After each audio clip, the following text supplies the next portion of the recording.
Good afternoon and welcome to Matador News. I'm Michael Timont. And I'm Marita Lorena. Negotiations on a new contract are underway between the CSU system and the faculty. The two sides have met 4 times, and they have agreed on what the issues are. The biggest items on the table are salary and workload.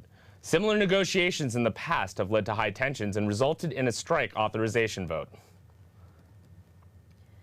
More and more entertainment jobs are moving out of California. An estimated 4,500 jobs have been lost in the state over the past 7 years.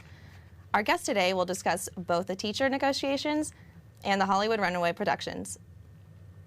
Emerald Zellers is standing by with CSUN Professor Nate Thomas, who is the Teachers Union representative on campus and is a professor in the Cinema, Television, and Arts Department. She's on CNN. So first, thank you for joining us, Nate. I would first like to discuss the positive outcome in the recent teacher negotiations. It means an increase for funding for teachers and more classes for students. Is that correct? That is correct. So we've just received the budget allocation proposed by the governor, which is good. That means that the CSU is heading in the right direction.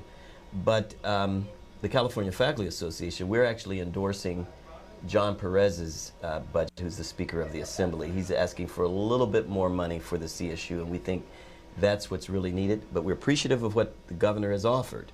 But we're wanting a little more funding and a little more money put into higher education here in California. And how far away are you from that? Well, as far as receiving that funding from Perez? Well, he's put a proposal in, so that's going to have Okay. to be dealt with in the state assembly. So he's just kind of countering what the governor has proposed. And then another huge issue that I would like to discuss is the film and the production issues. Hollywood's runaway production jobs are quickly disappearing. I think I've read an estimated of about 500,000 jobs are at stake. What do you think needs to be done in order for that to not happen? Wow. First of all, it is a problem, and there is major runaway production. This is Hollywood, but there's so much production going on in Atlanta, Detroit, other parts of the South, and we're going to have to solve the problem because it is devastating for the California economy. These productions bring millions and millions of dollars to the local communities when they shoot. I think what California really needs to do, and I know it's a political issue in the Assembly, is we have to have more tax incentives and more other types of incentives for people to want to stay here. Most productions don't really want to leave Los Angeles. They would love to stay here. They're forced to go elsewhere. It's actually cheaper to move a crew and go to Atlanta and pick up the peripheral crew from those areas than to stay here and shoot it in California. And again, probably save a couple $1 million Yes. in the taxes that. Yes. Yeah. Yes. So I think California is going to have to get on the bandwagon, or we're going to lose all the production. This is what we're made of in Southern California. That is one of our major economies, and it's going away. And my understanding is that it is a political issue on what's going on in Sacramento. So they got to solve the problem, or we're going to suffer. Everybody's going to suffer. Well, thank you for joining us. Okay, not a and problem. I'm going to send it back to you guys. Shirley Temple Black, known to generations of movie fans as Shirley Temple, died last night. She was 85. The little girl with the corkscrew curls began her career on the silver screen at age 3. She sang, acted, and tap danced her way to a $50,000 per movie contract by age 10. Temple starred in such classics as Little Miss Marker, Curly Top, and Little Miss Rebel. Temple was honored with the Screen Actors Guild Lifetime Achievement Award in 2006. I never really thought of myself as an icon. I always feel that I should be put in a museum or something. But an icon, I'm delighted that people loved my films and were loyal to me and still are. Following her career as a child star, Temple went into politics and served as a foreign diplomat to the U.S. delegation to the United Nations. She was also a U.S. ambassador to Ghana and Czechoslovakia. Temple was surrounded by her family and caregivers at the time of her death at her home in Woodside, California. Thor Steingraber has been named the new executive director of the Valley Performing Arts Center at CSUN. Steingraber is the former vice president for programming of the Music Center in downtown Los Angeles. He will replace Robert Bucker, who stepped down last summer. Steingraber brings more than 24 years of experience to the position he will assume beginning March 1st. a surprise cast member from the popular Fox television show Glee, will be a judge at CSUN's upcoming lip-syncing contest. The cast member will help decide who wins the $300 cash prize. The winning group will also receive $100 to donate to a club or organization of the choice of CSUN. The event will be Gleam-themed, and event producers are hoping for more than 500 people in attendance this year. Auditions will be held Wednesday and Thursday, and the sync-off will be on March 12th at 7 p.m. at the Northridge Center. Former Hawaii Governor Linda Lingle has returned to her alma mater this spring to teach an upper division course on public policy at Cal State Northridge. Lingle is a graduate of the CSUN Journalism Department. Lingle says her experience at CSUN helped her with her journey in politics. Well, my training here at CSUN in journalism really prepared me for politics because it taught me how to be a good listener. It taught me that there are two sides to every issue at least. Sometimes there are more than two sides. And I think sometimes people in politics just focus on what they want to see. They don't want to see what the other person is looking at. So I think that training was really valuable to me as I transitioned from journalism to politics. Lingle is teaching in the political science department. An LAPD police officer and a civilian are in good condition after a shooting in Reseda yesterday. Police responded to a report of an assault with a deadly weapon where they found a man shot twice. Witnesses lead police to the assailant who was running from the scene. The suspect fired multiple rounds at police officers. The suspect is in custody. The Los Angeles Fire Department is speeding up its 911 response times. By early next year, dispatchers will use new streamlined scripted questions that will help get ambulances quicker to cases of cardiac arrest and other critical emergencies. The changes follow criticism of the department's 911 response system. Flu deaths in California reached 202 this week. State officials say 26 of those deaths occurred in Los Angeles County. Residents of Atlanta are readying themselves for what weather forecasters are calling a storm of historic proportions. Just 2 weeks after the city was shut down by less than 3 inches of snow, meteorologists are predicting an inch of ice may be added. Grocery stores are being emptied as people expect to be stuck indoors for the next week. Forecasters are saying ice on the roads could cause drivers to be nearly impossible. Georgia Governor Nathan Deal declared a state of emergency for 88 counties before any snow or sleet was expected to hit. Cars in Chicago are frozen over due to a water main break that occurred over a week ago. The cars in Chicago are covered in ice and snow that are stuck to the street. Frustrated, residents are doing everything they can to defrost the ice. Pouring hot water on the snow hasn't worked. The city has just learned about the situation.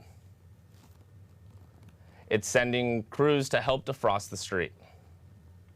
Police in Diamond Bar are waiting to question a new mother who was arrested Sunday on suspicion of manslaughter and drunken driving in the deaths of 6 people on the 60 freeway. The suspect, Olivia Colbreth, is on a respirator and is unable to talk with police. Just before the crash, officials received reports of the car traveling up to 100 miles per hour on the wrong side of the freeway. One witness described seeing a 24-ounce beer can in the front seat of Colbreth's car. The victims have not yet been identified. A federal court has granted Governor Brown a 2-year delay to reduce prison crowding. Brown won the delay by promising to establish a sentencing commission that will reduce crowding within 2 years. The court had ordered California to reduce prison crowding by this year. A judge in Tucson has sentenced a Mexican national man to 30 years in prison for the killing of a Border Patrol agent. The defendant was part of a group of bandits who engaged in a shootout with 4 patrol agents, including the victim, Brian Terry. The slang led to the unraveling of the failed federal gun tracking operation known as Fast and Furious. After serving his sentence, the defendant will be deported to Mexico and banned from the U.S. An attack on a movie theater in northern Pakistan has killed 11 people and wounded 17 others. Nearly 100 people were at the theater at the time of the attack. The 3 explosions were caused by Chinese-made hand grenades. This is the second movie theater bombing to occur in the area within 2 weeks. And now here's Tara Sudbach with the sports news, including gay rights at the Olympics and the NFL. Missouri All-American Michael Sam says he is gay. Sam made his announcement yesterday, but he says he came out to his teammates and coaches back in August. Sam could become the first openly homosexual player in the NFL. The defense end says it has been a nervous process. The NFL says it is looking forward to welcoming and supporting him this coming season. Former figure skating Olympic gold medalist and openly gay athlete Brian Boitano is in Sochi promoting diversity and gay rights. Boitano was selected by President Obama to be a part of the U.S. delegation to take a stand against anti-gay rights stances in Russia. Boitano explained to the press why he accepted the invitation by Obama to be a part of the U.S. delegation. I sort of put my privacy aside and came out to support the president's message of tolerance and diversity and be on the delegation, which was a great delegation. I love the platform. I loved the message that we were sending.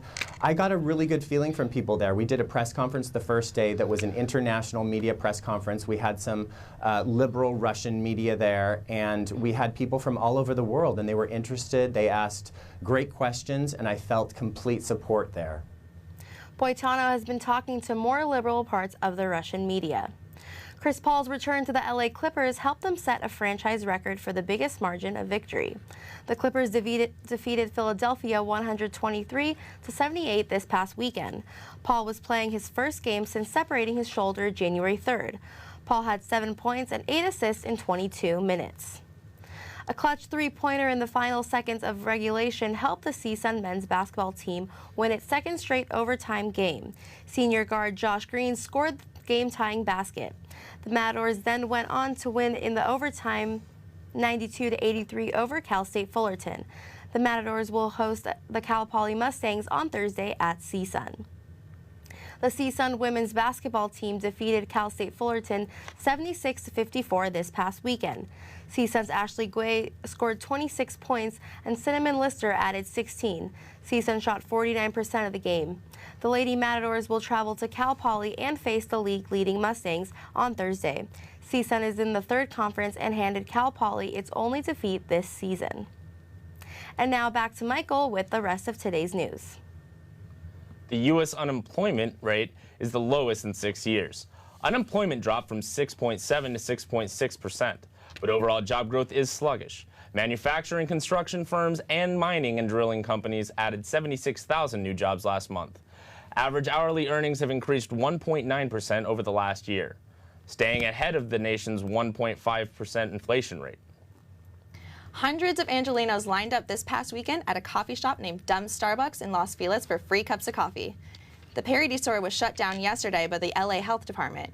The store gave away items off a menu that looked similar to Starbucks, but the menu items had the word dumb in the title, such as dumb coffee, dumb espresso, and dumb latte. The store had signs saying it was not affiliated with Starbucks. The stunt was the idea of Comedy Central comedian Nathan Fielder. Starbucks is considering legal action. It's been 50 years since the Beatles first arrived in America. A special CBS concert honoring the band brought out live performances, including one by Sir Paul McCartney and Ringo Starr. Clips of the Beatles' 1964 appearances on The Ed Sullivan Show brought back many memories for audience members. Among the performing artists were Stevie Wonder, Keith Urban, Alicia Keys, and Katy Perry. That's all from us here at Matador News. I'm Marita Lorena. And I'm Michael Tiemont. Thanks for tuning in and have a great day.